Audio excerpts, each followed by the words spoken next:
Eu queria saber, Antônio, teve um surgimento de um cenário no teatro, que foi o surgimento do gênero stand-up comedy.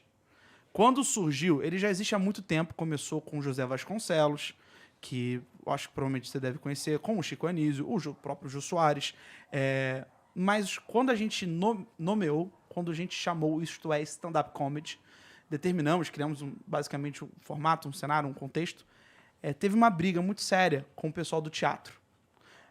Quem se envolveu nessa briga num determinado momento foi até Denise Fraga. Ela até mencionou numa Roda Viva que ela achava que... ela usou as melhores palavras, né?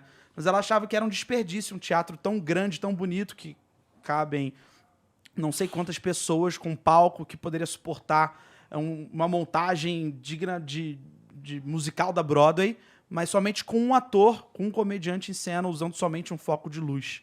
E eu queria entender a sua visão sobre isso, porque teve essa segregação, teve essa briga foi parar no segundo caderno, no jornal Globo, na época. Eu queria saber a sua opinião sobre isso, porque hoje em dia eu acho que a gente convive melhor com essa realidade. E são pessoas que, pelo menos no meu ponto de vista, podem trazer um público para o teatro. Porque vamos chamar de plataforma, vamos chamar de mídia. O teatro é mídia. Você citou aí o Zé de Vasconcelos, né? Sim. Você não tem idade para isso, você não deve ter visto nada dele. Infelizmente não. Eu tenho idade para isso, eu vi. Eu vi o Zé de Vasconcelos e era realmente uma novidade. Ele, depois veio o Chico Anísio, depois veio o Jô fazendo a mesma coisa. Não tinha o nome de stand-up comedy, porque o espetáculo dele chamava Eu Sou o Espetáculo, né?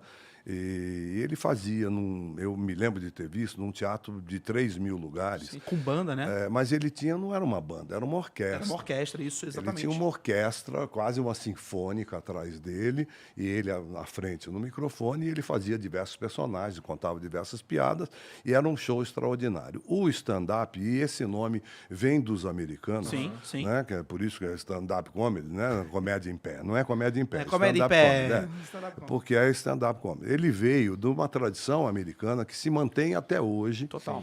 De se fazer um comediante na frente de um microfone sem cenário, sem luz, porque o stand-up tem regras. Sim. E uma das regras é que você não faça personagens. Uma das regras é que você seja você mesmo, falando sobre o que você quiser falar de uma forma engraçada. Então, esses stand-ups são feitos, e são feitos até hoje, em boates, em restaurantes, em lugares mais íntimos, em clubes de comédia fechados, e para isso. Eu entendo o que a Denise disse, é porque, de repente, o stand-up veio para o Brasil com algumas regras americanas, mas tirando o espaço, que a gente quase não tem, das companhias de teatro, porque você botava esse ator com a cortina fechada, ocupando um espaço que ele não precisa, porque ele usa microfone. A gente não usa microfone, a gente fala aqui. Então, nós precisamos daquela acústica, nós precisamos daquele palco, nós precisamos daquilo tudo que estava sendo invadido pelo stand-up, que poderia fazer numa quadra de futebol, onde eles ganhariam muito mais, porque caberia muito mais gente. Tem algumas pessoas de stand-up ainda no Brasil que fazem em ginásios de futebol. Sim, sim. Quando você comentou isso do espetáculo do norte-americano, há alguns comediantes que se apresentam em teatros. O Bill Burr, Não, Seinfeld. o Seinfeld, ele faz no Carnegie Hall. O Carnegie Hall. Então, o Steve Martin se apresentou no Carnegie Hall, que eu acho que cabem 6.000 pessoas. Não, aquele grandão, o Square, o Madison Square, ali cabe 40.000 pessoas. Exatamente. Eu vi uma gravação do Seinfeld, ele com 40.000 pessoas na plateia, cortina fechada. Só que é o seguinte, é um evento. Ele vai para lá e ele junta 40.000 pessoas. Para gravar, né? Entendi. Eu, para fazer 40.000 pessoas no teatro, eu preciso lotar diariamente durante 2 meses, entendeu?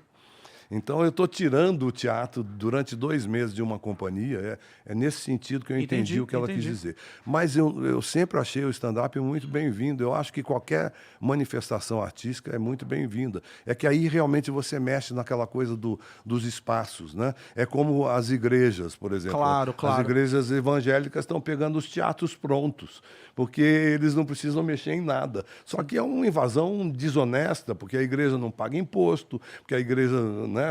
Sim. Ela cobra do seu público do mesmo jeito, mas ela pode fazer as pessoas em pé. Não precisam daquela acústica, daquela coisa toda que o teatro tem e as igrejas estão invadindo os teatros também. E você acha que teve um pouquinho uma briga de ego quando teve o surgimento e também teve uma procura bem grande do público? Você acha que isso mexeu com o ego dos atores? Tem atores fabulosos fazendo stand-up, tem gente aí que eu sigo onde for, tem gente maravilhosa, gente muito boa, um Adnet, um Fábio Porchat, tem uma turma...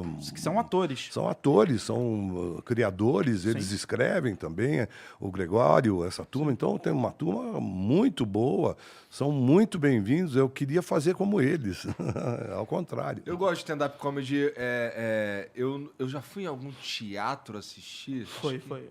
Com certeza foi no Comedy Sampa. Não, eu sei, mas é que não é um teatro. Lá é feito virou para um isso. teatro, é um teatro e que estão tentando transformar num... Era um teatro que Era, foi pro exatamente. espaço e virou um comedy, não é? E fizeram muito bem, inclusive. Tá muito bonito, é muito legal. Ah, eu fui ver o Maurício Meirelles e eu acho que era um teatro. Teatro, provavelmente o Teatro Frei Caneca. Inclusive, perderam a oportunidade de vender bebida, né? Porque o cara... No Comedy Sampa já tem o consumo, as porque pessoas já podem... isso, é gostoso. Você tá lá, tá tomando um chopp, um negócio, e tá vendo o cara contar piada.